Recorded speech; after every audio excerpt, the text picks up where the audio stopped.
So today we're going to replace an HVAC blower motor resistor on my 2010 Toyota FJ Cruiser. What started out a year ago was that I would get intermittent blower out of my AC unit. And, well, after doing a little research, I figured this is where I would start first with trying to replace this resistor. I've already kind of prepped this workstation area a little bit. First thing we'll do is lower our glove box. Pops right out. On the side, if you've already gotten this far and you don't know it already, you can replace your air filter. Just simple as this. Pop it out, place it, pop it back in. Now, the part number is here. All right, I purchased this from a Toyota dealership on Amazon. I don't remember the exact cost, but here's the part. And here's where it's located. Down underneath, right in the back corner. As you can see, I've already prepped taking it out. All it was a flathead screwdriver. As I have here, I pressed on this little button, pull down, came undone. Right?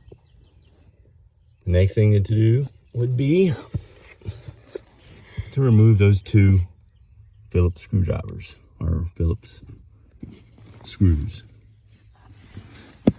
I've already done this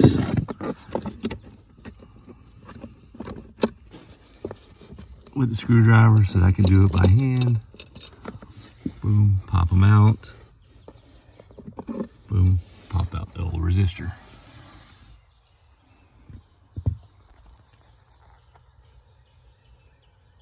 There's the old one.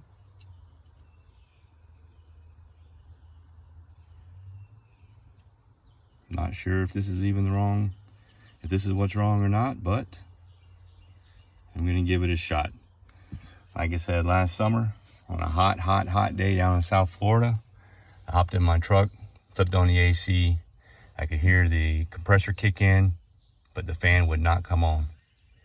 I got to driving down the road, got up to speed up on the interstate a few minutes later, tried it again, boom, kicked on. It was intermittent, so it probably did that another 8 or 10 times over the next several months. And obviously, on hot days, it never really had an effect during the winter months. But when it's hot down here in Florida, it gets really hot. And when you get in to flip on that AC to start pre-cooling the truck, it's aggravating.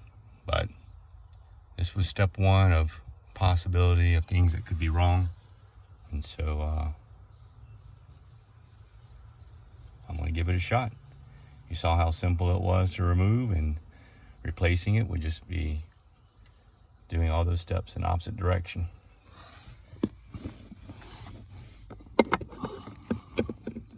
I will probably shut off after this just because holding the camera and doing this at the same time can be aggravating, but